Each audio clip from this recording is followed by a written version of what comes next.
Bueno, esta charla pensamos en iniciarla con una palabra que seguramente a todos los que estamos en la industria nos suena familiar o la hemos escuchado mucho, y son los microservicios, algo que suele ser bastante un desafío a la hora de diseñar, a la hora de desarrollar, incluso sobre todo de sostener.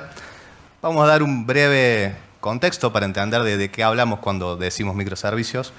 Lo podemos pensar como componentes bien delimitados, independientes, que se encargan de una función concreta. Por ejemplo, si pensamos en un sistema de compras, podríamos decir que tenemos un servicio que se encarga de los pagos, otro servicio del stock, de los envíos o de las notificaciones. Y el primer desafío que nos vamos a encontrar cuando empecemos con este sistema va a ser cómo los conectamos entre sí, justamente. Es decir, cómo hacemos para que antes de confirmar un pago nos aseguremos que haya stock o que el sistema de envío sepa qué producto tiene que despachar. Con lo cual vamos a empezar a dibujar y nos vamos a encontrar algo como esto, flechas en todas las direcciones. En el mejor de los casos, esto sería en la teoría, pero en la práctica con Rubén sabemos que lo más probable es que nos encontremos con algo como esto.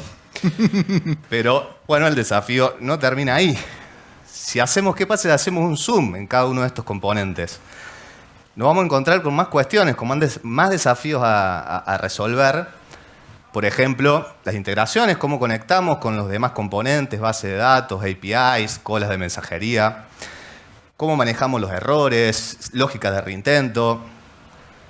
Bueno, en la teoría se hace así, pero en la práctica termina apareciendo algo más como esto. Así que bueno, venimos con Rubén a traer una charla que tiene que ver un poco con cómo solucionamos esto, y es EtherDev, Corios y orquestas en backend. Rubén. Bueno, Marcos, gracias. Bueno, ahora vamos a ir un poquito a lo teórico. Como dijeron, soy profe, así que por acá viene.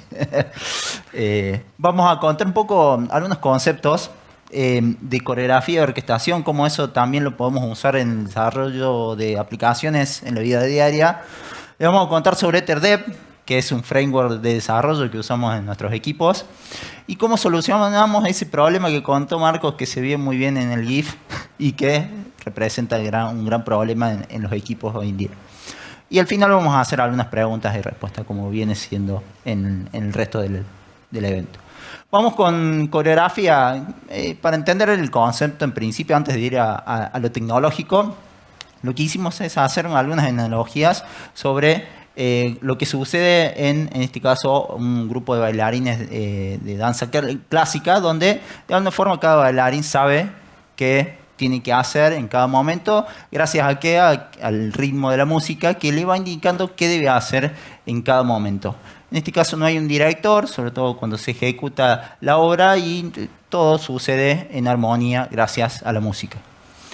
Si vamos a la práctica, esto técnicamente, en nuestro caso, que desarrollamos aplicaciones basadas en la nube y usamos como nube AWS. AWS tiene un servicio que se llama EventBridge. Bien, EventBridge funciona como un bus de eventos, y siguiendo la analogía podemos considerar que ese bus de eventos es como la música, ¿no? Donde los bailarines, que son componentes de software, de alguna forma escuchan esos eventos y reaccionan de acuerdo a lo que saben hacer y en el momento que lo tengan que hacer. Si vamos a un ejemplo práctico, acá podemos ver, obviamente esto es un caso común, muy simple, de un bus de eventos en el cual, como vemos arriba, usamos EventBridge, y donde tenemos diferentes componentes que no solamente generan eventos, sino también los consumen y ejecutan tareas, ¿ok? De esta manera podemos coordinar diferentes operaciones usando este Event Bus. Lo que ven en naranja son lambdas. Lambdas en AWS es justamente la herramienta o el servicio que nos permite desarrollar aplicaciones autoadministradas por AWS. Amazon DynamoDB también, que se ve abajo, son bases de datos no SQL también administradas por AWS, y Amazon SNS, que es un esquema de colas. Vamos con el siguiente concepto, que es la orquestación, ¿no? Esto de la orquesta. Hacemos también una analogía en relación a un grupo de músicos que tienen un director y ese director define cómo, cuándo y quién ejecuta cada una de las tareas, y los músicos simplemente se guían por ese director para ir ejecutando cada una de las piezas. En la práctica, esto nosotros lo aplicamos mediante el servicio AWS StepFunction.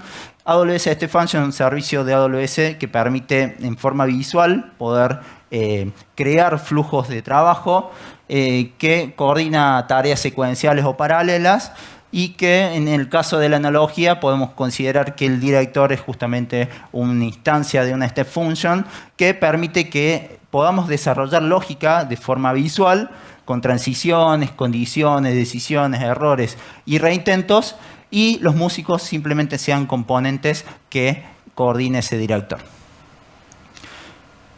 Acá volvemos con un ejemplo puntual, simple, de cómo podemos usar este function para el desarrollo, en este caso de un microservicio simple. Acá podemos ver que cada cajita representa un estado. Ese estado tiene datos de entrada, realiza una tarea y como resultado responde una serie de información. Y esa información se la pasa al siguiente paso, al siguiente estado, para que trabaje. De esa manera se encadena cada una de las tareas para lograr esta coordinación.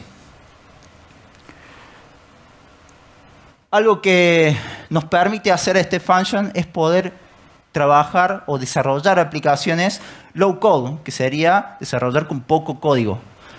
¿Qué nos ayuda esto? A, obviamente, desarrollar aplicaciones mucho más rápido, poder tener visiblemente en una interfaz gráfica cómo funcionan las aplicaciones, básicamente que las podamos autodocumentar en el proceso de desarrollo, y podemos, como se ve a la izquierda, usar diferentes componentes que no solamente nos permiten integrar con otros servicios de AWS, sino también podemos ejecutar lógica como lo podríamos hacer en un lenguaje de programación. Acá podemos ver cómo con una step function podemos detalladamente ver qué sucede en cada uno de los pasos, qué tiempo de ejecución tiene cada paso, con lo cual podemos ver la performance de esa step function. Y esto no solamente nos da visibilidad de la performance, sino de qué se ejecutó en cada momento. Y en este caso todo resultó bien. Está hardcodeado, digamos, porque todo dio ok. Pero nos permite poder ver cómo funciona nuestra aplicación y cómo en cada parte, qué rendimiento tuvo, qué performance, para poder tener el ojo un poco más efectivo de si hay algún problema, en dónde está, y encontrarlo rápidamente. Algo que no tenemos que dejar de hablar cuando hablamos de este function es que hay dos versiones, una versión estándar y una versión express. ¿Por qué no dejar de hablar? Por una cuestión principalmente de costos. Estándar es una versión de este function un poco más costosa, pero que aplica a escenarios donde los workflows son largos, donde requiere la intervención de un humano, y la duración es de hasta un año. Imagínense, podemos tener estados que duren un año en el caso de estándar. Para Express, el caso de uso es más bien procesamiento rápido, con lo cual y en volumen, o para cualquier tipo de aplicación. En este caso, cuando queremos desarrollar microservicios, podemos usar Express, y ya vamos a ver con Marco cómo usamos la versión Express para eso. El costo es por ejecución y memoria, y tiene una duración de hasta 5 minutos. Cuando usamos cada concepto, estos dos conceptos de orquestación y coreografía, y cómo podemos combinarlo desde el punto de vista teórico, ¿no? En sí, la coreografía podemos aplicarlo cuando sabemos que los componentes que tenemos que desarrollar son autónomos, tienen bajo acoplamiento, y obviamente con eso logramos alta escalabilidad. En el caso de la orquestación, los componentes, tenemos que desarrollar un componente central, donde necesitamos tener el control y la visibilidad, y la lógica es obviamente un poco más compleja. Ambos conceptos los podemos combinar teniendo un flujo principal controlado, emitiendo eventos secundarios reactivos, y eso nos da como resultado el equilibrio entre el orden y la flexibilidad. Y algo que con Marcos, cuando estuvimos hablando en la charla, se nos ocurrió sumar es este concepto de Simplexity. Simplexity es un concepto que incorporó el sitio de Amazon en la reInvent del año pasado, en donde pudimos participar, en donde incluyó un concepto de Simplexity en el proceso de desarrollo, donde simplemente y en resumen podemos desarrollar aplicaciones complejas usando componentes que sean simples y escalables. Y ahora le doy paso a Marcos para que cuente un poco del framework Etherdev. Muchas gracias Rubén. Bueno, fundamentales los conceptos que nos explicaste, Rubén, porque es la base para poder entender qué es Etherdev, ¿sí? Sobre todo el concepto de Simplexity, que es mantener la simplicidad lo más posible para poder escalar nuestras soluciones. Etherdev es un marco de trabajo que tiene su foco 100% en este function, eso también es algo importante a recalcar, y está basado obviamente en coreografía y en orquestación, y como todo marco de trabajo consta de buenas prácticas, convenciones y herramientas. Ahora vamos a hacer un breve repaso por las que nosotros fuimos planteando con Rubén, y la primera tiene que ver con el manejo de errores. Una ventaja que tiene el servicio de este function es que incluye de forma nativa manejo de errores, retryers y timeouts en su interfaz gráfica. Como podemos ver en pantalla, es algo bastante intuitivo. Y obviamente luego lo vemos en nuestros componentes de una forma similar a esta, ¿no? Donde podemos cada error capturarlo y dirigir el flujo a donde nosotros necesitemos. Y acá el planteo que hacemos con Rubén en este marco de trabajo es la utilización de catchers obligatorio en todos los servicios de AWS que incluimos en nuestro framework, en nuestro workflow, perdón. Quiere decir que cualquier componente de AWS, base de datos, cola de mensajería, etcétera, tiene que tener obviamente un catch sí o sí que dirija un flujo correspondiente, mientras que los reintentos y timeouts ya son opcionales y dependen de cada caso de uso y caso de negocio, ¿verdad? Otra de las buenas prácticas que está dirigida obviamente a mantener la Simplexity tiene que ver con una incorporación nueva que hizo AWS, una reciente evolución en el servicio de este function, que son las variables globales. Antes de esto, AWS nos proponía que teníamos que hacer un pasamano de datos entre cada uno de los estados o pasos de nuestra step function. Con lo cual, ahí la complejidad, si se quiere, es que si tenemos un dato que obteníamos al comienzo de nuestro flujo y lo necesitamos usar al final, teníamos que ir haciendo un pasamano, algo que obviamente es difícil de mantener y va en contra de este criterio de Simplexity.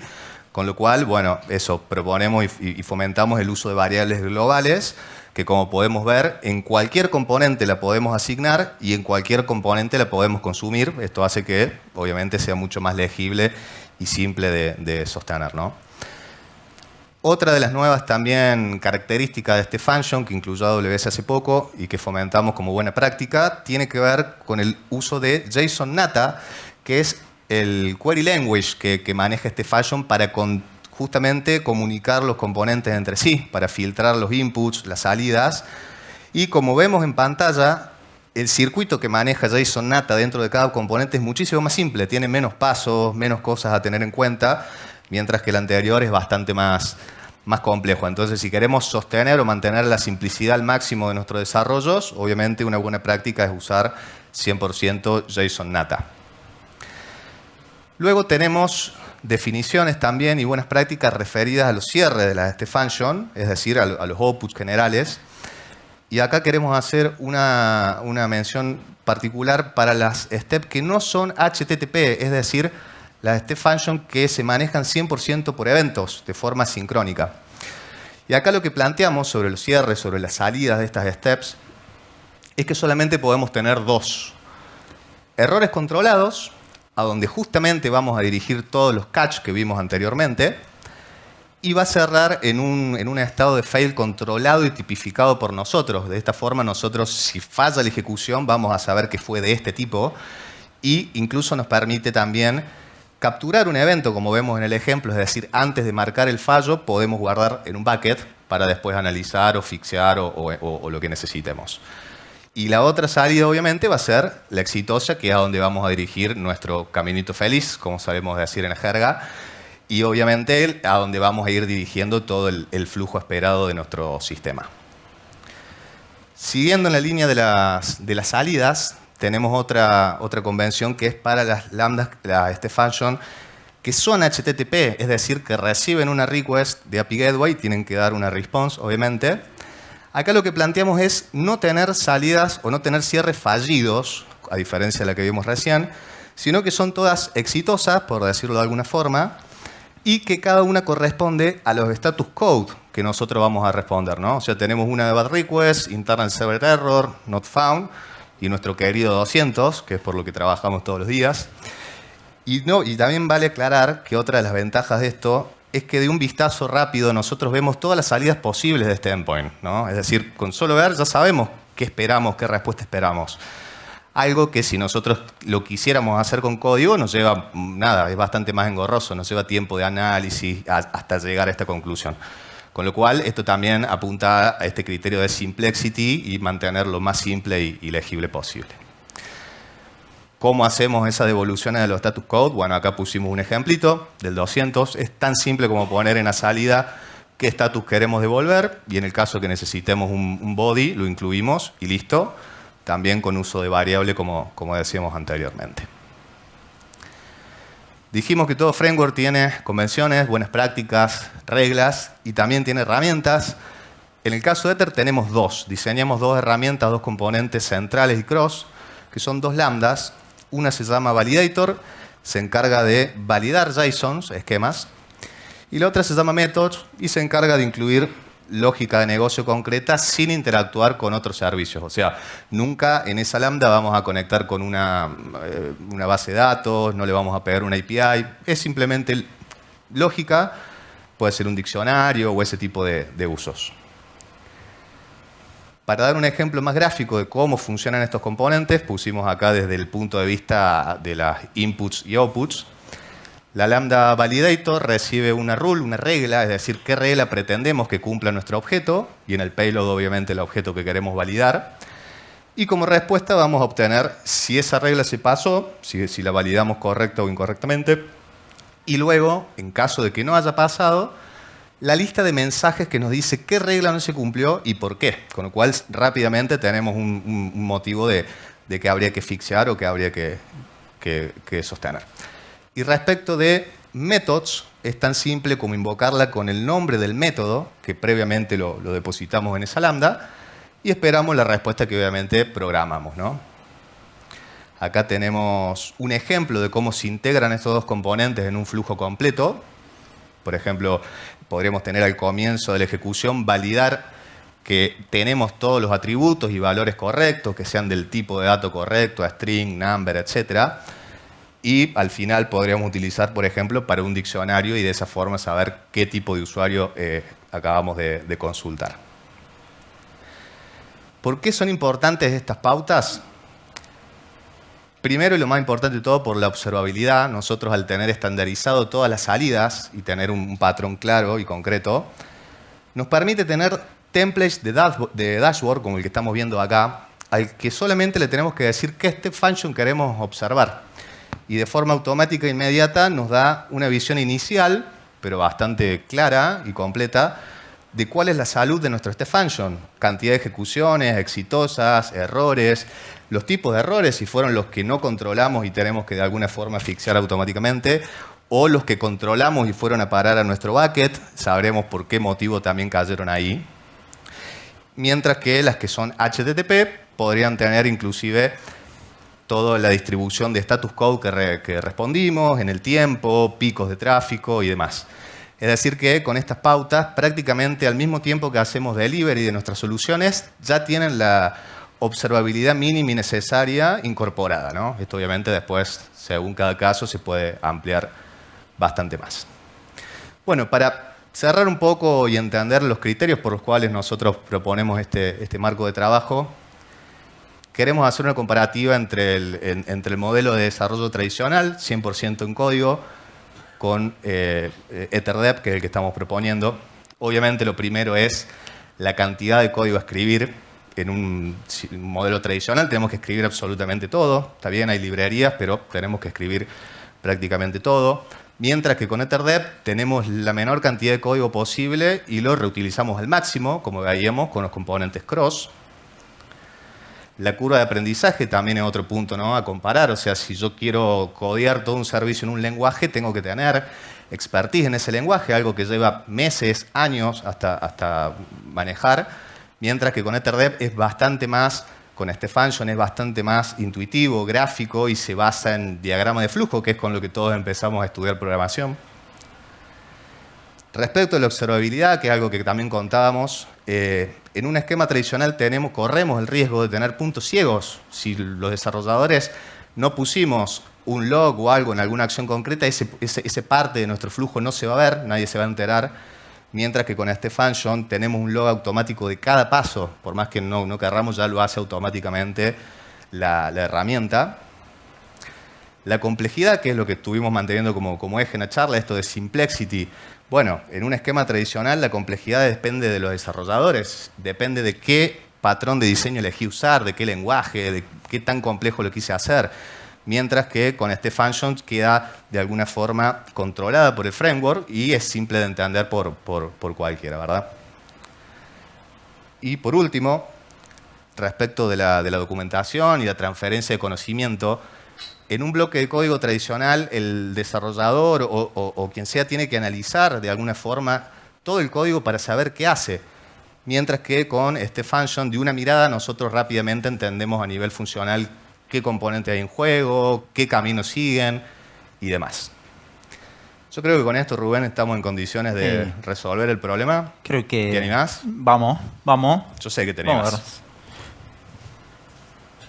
Bueno, volviendo al principio, el problema era un microservicio donde todo funcionaba de forma desincronizada, desordenada, y con lo que vimos con Marcos, con los conceptos que vimos, podemos usar una step function para no solamente desarrollar un microservicio o cualquier componente con step function, sino poder hacer o lograr que esa lógica quede autodocumentada, que podamos tener trazabilidad, observabilidad, hacer los sistemas escalables y hacerlos simples, ¿okay? Y algo que se puede ver acá en verde es cómo podemos unir estos dos conceptos de orquestación, como se ve acá con este function, y cómo lo podemos unir con coreografía, emitiendo un evento desde directamente este function. En este caso, este cuadrito representa un estado que simplemente se puede arrastrar y soltar, y simplemente en la step function disparar un evento que después otro componente lo puede ejecutar. En el caso de la orquestación, disparando un evento, eso va a generar que los diferentes componentes desarrollados en este function puedan disparar eventos que los centraliza un event bus, que como dijimos antes, usamos Event Bridge para esto. Event Bridge tiene una característica que nos permite desarrollar rutas o configurarle reglas, para poder definir qué va a hacer cada evento y qué va a disparar cada evento, ¿no? Entonces, para eso podemos usar diferentes patrones para realizar la ejecución de esos eventos. Podemos usar el patrón Saga, que básicamente nos permite procesar eventos que son secuenciales, que tienen que ejecutarse uno y después el otro, o podemos usar un patrón fanout, donde sabemos que cada uno de los componentes que van a reaccionar a estos eventos pueden ejecutarse en forma independiente. Bien, de esta manera podemos trabajar en paralelo y obviamente mejorar los tiempos de respuesta, rendimiento de una aplicación. Si unimos estos conceptos que dijimos al principio y que un poco generaban el problema en los microservicios, y juntamos Event Bridge, este function, y aplicamos nuestro patrón, nuestro framework de trabajo, podemos pasar de eso que vimos antes a esto. Algo ordenado, algo que funciona síncronamente y que de alguna forma permite que los sistemas no solamente sean simples, sino que también tengan alta escalabilidad. ¿Okay? Y esto no es solo tecnología, no se trata solo de tecnología, sino que, Marquito... Que nuestro sistema funcione en armonía. Sí, exacto. Muchas gracias a todos. Muchas gracias a todos.